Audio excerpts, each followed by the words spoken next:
Assalamualaikum warahmatullahi wabarakatuh. Salam sobat hobi bola. Di video kali ini kita akan membahas tentang kemenangan timnas Indonesia atas Vietnam yang masih ramai diperbincangkan di jagat sepak bola Indonesia.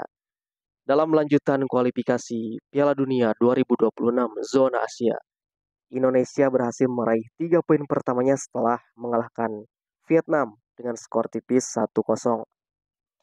Dimulai dari starting line up yang diturunkan oleh Coach Sintayong dengan formasi dilihat dari SofaScore yaitu formasi 4-4-2 ya kalau tidak salah. Pada pertandingan saya lihat Indonesia menggunakan 3 back. Kalau salah nanti silahkan dikoreksi oleh teman-teman. Di posisi penjaga gawang Coach Sintayong menurunkan Adi Satrio di mana penjaga gawang Nadeo dan Riyandi mengalami cedera saat latihan sehingga Coach STY menurunkan Adi Satrio. Di posisi back ada 3 back, yaitu ada Rizky Ridho, Jai Ijes, dan Justin Hubner. Ditambah dengan 2 wingback. Di wingback kanan ada Yakob Sayuri, di wingback kiri ada Nathan Cho, dan di posisi gelandang duet Ivar Jenner dan Marcelino Ferdinand. Di lini depan ada Witan Sulaiman, Rafael Struik, dan Hoki Caraka. Kita semua bisa melihat pertandingan di babak pertama memang Indonesia sangat kesulitan sehingga para pemain Vietnam berhasil menguasai jalannya pertandingan di awal babak pertama. Namun perlahan di akhir babak pertama Indonesia mulai keluar dari tekanan para pemain Vietnam sehingga menghasilkan beberapa ancaman kepada penjaga gawang Vietnam Philip Nguyen. Di babak kedua, Coach Sintayong mengganti beberapa pemain. Di antaranya memasukkan Pratama Arhan, Egy Maulana Fikri, dan Sandy Walsh. Dengan pergantian pemain itu, Indonesia membuahkan hasil dan mencetak gol melalui Egy Maulana Fikri berkat aksi dari lemparan ke dalam dari Pratama Arhan. Sampai akhir pertandingan, skor 1-0 bertahan. Kita bisa melihat bahwa sebenarnya pemain baru naturalisasi yaitu Nathan Cho, menurut saya tidak jelek-jelek amat ya. Karena mungkin dia masih beradaptasi dengan apa yang strategi yang diterapkan oleh Coach Sintayong. Tetapi kita masih menunggu, mungkin ada beberapa potensi yang belum dikeluarkan oleh Nathan Cho. Kita tunggu di pertandingan-pertandingan berikutnya. Yang kedua, permasalahan timnas Indonesia di babak pertama yaitu lini tengah tidak berjalan. Sehingga beberapa kali ketika Indonesia memulai build up dari lini pertahanan, dimulai dari Rizky Ridho, Jai Ijes, dan Justin Hubner, kesulitan untuk mencari rekannya di lini tengah sehingga beberapa kali Justin Hubner melakukan long ball ke depan sehingga para pemain depan seperti Rafael Struik dan Hoki Caraka kesulitan untuk memegang bola.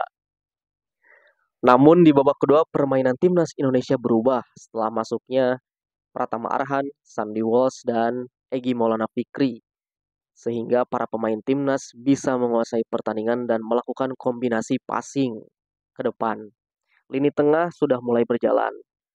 Dan akhirnya Indonesia bisa menjebol gawang Vietnam melalui aksi dari Pratama Arhan. Melalui lemparan jauhnya, bola tidak bisa dihalau oleh pemain belakang Vietnam sehingga Egy berhasil mencocor bola di depan gawang Philip Nguyen. Ada beberapa pemain mungkin yang menurut saya tidak perform ya. Salah satunya yaitu Yakob Sayuri yang bermain di sisi kanan atau wingback kanan. Berbeda halnya seperti pada Piala Asia lalu, Yakob Sayuri yang selalu menusuk di sisi kanan, tetapi di pertandingan tersebut, Yakob Sayuri sama sekali tidak terlihat. Begitupun dengan Hoki Caraka, sang striker. Dia tidak bisa menguasai bola, tidak ada umpan-umpan kepada Hoki Caraka karena di awal babak pertama, lini tengah Indonesia tidak berjalan, sehingga dari lini belakang, bola-bola long ball langsung ke depan. Dan yang terakhir adalah mungkin ini semua orang setuju dengan pendapat saya. Pemain terbaik di pertandingan tersebut yaitu adalah Jai Ijes. Dia benar-benar menampilkan permainan terbaiknya di pertandingan tersebut. Benar-benar menunjukkan kualitasnya seperti para pemain-pemain Eropa.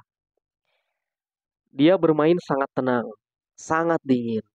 Ketika ditekan oleh para penyerang Vietnam, dia tidak panik. Bahkan di akhir babak pertama, ada suatu momen ketika Jai Ijes mengumpulkan beberapa para pemain timnas dan dia mengajak berkomunikasi dan memotivasi pemain lainnya. Di situ kita melihat bahwa Jai Ijes memiliki jiwa kepemimpinan, jiwa leadership, dan kita patut bersyukur akhirnya di dalam skuad timnas Indonesia ada pemain seperti Jai Ijes. Mudah-mudahan ketika bertandang ke Hanoi nanti, Jai Ijes permainannya konsisten seperti apa yang dimainkan di GBK. Selain itu juga saya melihat ada beberapa momen yang menarik di pertandingan Indonesia melawan Vietnam di GBK. Yang pertama yaitu pada babak pertama pemain Vietnam mencoba meniru throw in Arhan atau meniru lemparan ke dalam ala Pratama Arhan. Kalau tidak salah saya mencatat nomor Vietnam itu pemain nomor 15, Nguyen Din Bah. Di babak pertama dia melakukan lemparan ke dalam ala Pratama Arhan. Namun lemparan ke dalam itu tidak begitu mengancam kepada pertahanan Indonesia dan bisa berhasil diintercept oleh para pemain Indonesia. Terus yang kedua saya mencatat juga ada beberapa momen menarik lainnya yaitu ketika Justin Hubner melakukan body charge kepada pemain Vietnam. Kalau tidak salah di awal babak pertama. Ketika serangan Indonesia gagal, pemain Vietnam kemudian mencoba untuk mengganggu Justin Hubner. Karena Justin Hubner merasa itu mengganggunya, sehingga Justin Hubner melakukan body charge kepada pemain Vietnam tersebut. Sehingga pemain Vietnam jatuh terjerembab. Namun sayangnya wasit menilai bahwa itu pelanggaran yang dilakukan oleh Justin Hubner.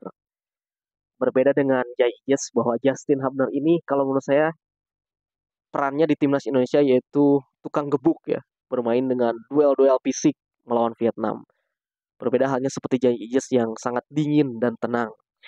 Dan momen terakhir yang saya lihat yaitu ketika aksi dari Marcelino pada menit ke-55 ketika Indonesia membangun serangan dari sisi kanan melalui Ivar Jenner kemudian melepaskan crossing dan bola gagal dituntaskan oleh Jai Ijes dan bola berhasil ditangkap oleh Philip Nguyen kiper dari Vietnam.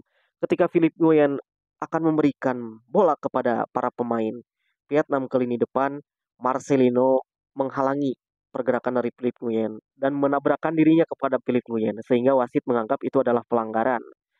Nah, menurut saya aksi Marcelino ini cerdik ya karena dia menghalangi Philip Nguyen untuk memberikan bola ke depan untuk mencegah counter attack cepat Vietnam karena Marcelino melihat Jai Ijes belum kembali ke posisinya. Pada tanggal 26 Maret nanti Indonesia akan bertandang melawan Vietnam di Hanoi. Dan kita dukung terus, kita doakan semoga timnas Indonesia berhasil membawa pulang 3 poin dan meraih hasil positif demi menjaga asa timnas Indonesia untuk lolos ke putaran ketiga kualifikasi Piala Dunia Zona Asia 2026 sekaligus lolos ke Piala Asia 2027. Sekian dari saya, sampai jumpa lagi di video selanjutnya.